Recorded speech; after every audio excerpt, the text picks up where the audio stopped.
Welcome to the Big Game Hunting Podcast, where we help hunters like you prepare for the big game hunting adventures you've always dreamed of. Now, here's your host, John McAdams. Hey there, John McAdams here, and this is episode 111 of the Big Game Hunting Podcast. Man, it may seem hard to believe, but it is October already, and that means we are 3/4 of the way through 2020, and I think you'll probably agree with me when I say that there's a lot about these last few months that I'm looking forward to putting in the rearview mirror.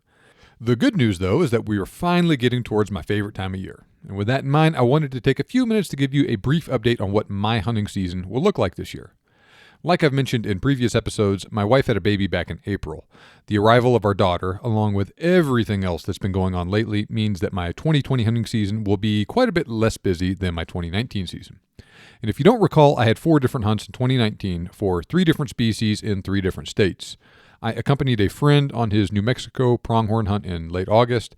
I had a Colorado pronghorn hunt for myself and a New Mexico mule deer hunt, both in October, and I also had an Arizona Coues deer hunt in December. Well, what my 2020 season lacks in quantity of hunts, I hope is made up for by the quality of my season. I've mentioned this briefly in previous episodes, but I drew an early rifle Gila elk tag in New Mexico. And if you don't know, the Gila is a great part of New Mexico for elk hunting. So I hit the jackpot when I drew that tag. I've been putting in for elk tags in the Gila since I moved to El Paso, but it took me a few years to draw one. Now, the most surprising thing about that development is that I drew one after only 3 years of applying instead of 5 to 10 or longer, which is more typical.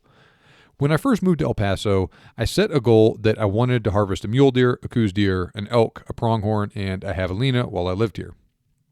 In 2017, I checked off the mule deer with a successful hunt in New Mexico. In 2018 and 2019, I took pronghorn on successful hunts in Wyoming and Colorado. I took my Coues deer on a hunt in Arizona in December of 2019. And I took my javelina on a hunt in New Mexico back in January of 2020 before the world went crazy. So all I have left is elk. Now, while I didn't know that the world would get turned upside down with COVID at the beginning of 2020, I did know that my wife would be having a baby this spring. So I geared my hunt draw application strategy around the fact that I wanted that elk. I applied for an elk tag in Arizona first. I have a decent but not extremely large number of Arizona elk points. Really, I'm right at that cusp where I have moderate odds of drawing an okay but not a great unit. So while in previous years I've shot for the moon in Arizona, I adjusted my strategy accordingly and focused on applying for more realistic units this year. Arizona has a hybrid system where some tags are allocated to the applicants with the most points and others are allocated by random draw. So you have at least a chance, though often a very, very small chance, of drawing literally any tag in any given year. At the same time, there also comes a point where people with enough points are basically guaranteed certain tags depending on the number of points they have and how high demand is for that particular tag. In any case, I took a shot in Arizona and applied for a couple of medium-tier elk hunts that I felt like offered a good mix of decent odds of drawing, as well as the potential for me to have a successful hunt. Well, I took my shot there and missed. Now, luckily, Arizona has a relatively early elk application deadline, and they also announced their draw results fairly early as well. That meant that I found out that I didn't draw in Arizona before the New Mexico application deadline. Well, this year, the New Mexico deadline was 18 March. As you may recall, that was right at the beginning of when things started really getting crazy with the COVID situation. Right around that time frame, Tom Hanks and Rita Wilson announced that they tested positive for COVID. The NBA suspended their season on 11 March after a player tested positive, and on 13 March, which was Friday the 13th, President Trump declared a national emergency. All of that seems like a million years ago, but I was just looking at a calendar, and it was only about 7 months ago. Well, in any case, I applied for elk in New Mexico as planned, and I figured that even with everything going on, I'd probably still be able to hunt if I drew something, but that I'd cross that bridge when I got to it. Well, I ended up drawing my first choice hunt. I won't say exactly which hunt or unit I drew, but let's just say I'm very happy with it. Now, initially, I thought that due to the uncertainty about the overall world situation, fewer people applied for the draw in New Mexico this year, and on the face, that made sense. However, one of the more interesting developments we've seen lately is that lots of people are spending way more time outside doing all sorts of things, including hunting. A lot of places set records for the number of turkey tags they sold this spring, and I've seen lots of reports of leftover tags in many states selling out in record time. Well, once I drew my tag in New Mexico, I stopped applying and just bought points everywhere else I normally apply. So I didn't experience anything unusual with hunting draws in states that have later deadlines. That said, I have heard reports that more people than usual applied in many places, which isn't super surprising. Now, I just looked at the preliminary 2020 draw odds for New Mexico. For the most part, it looks like most hunts, to include mine, actually saw a small increase in the number of applicants this year compared to 2019.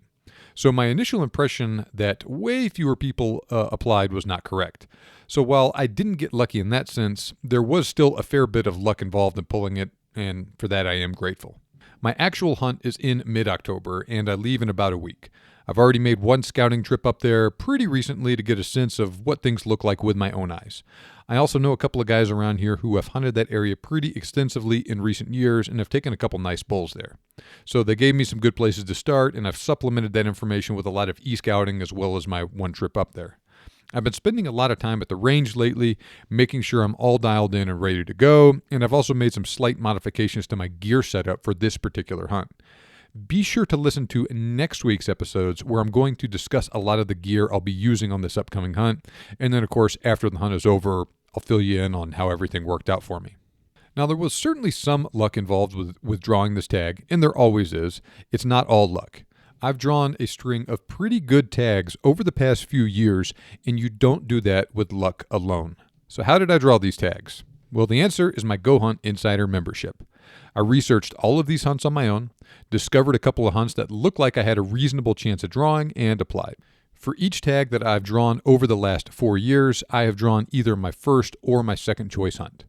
And with the exception of my elk hunt this year, none of these were so-called glory tags, but they all provided a good mix of a reasonable opportunity to draw, plus the potential for a fun hunt. I also don't have a bunch of points either. New Mexico does not use a point system for any of their hunts, and that's actually one of the reasons why New Mexico is one of those states you really need to apply with each year that you actually have the ability to go hunting.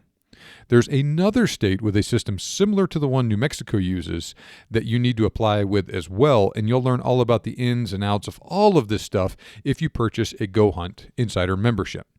So it's not like you need a ton of points to go on these hunts, and my experiences in recent years are a good example of some hunts you could potentially experience for yourself in the future if you so desire, and if you're willing to put in a little bit of work to do the research on the front end. If this sounds appealing to you, head on over to gohunt.com and sign up for their Insider membership to start researching these hunting adventures out west for mule deer, pronghorn, and or elk that you've always been dreaming of. Don't forget to use promo code BIGGAMEHUNTER when you sign up to get $50 in store credit at their gear shop. Now, the fact that you are listening to this podcast means that you are serious about making your dreams come true.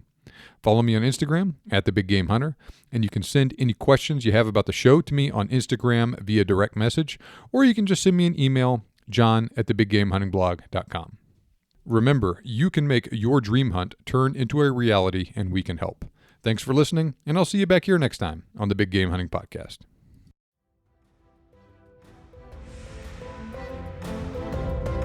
This show may be over, but we have plenty more for you on our website. For more information on today's topic, as well as lots of other useful hunting resources, head over to thebiggamehuntingblog.com. We look forward to having you back for the next episode, but until then, happy hunting.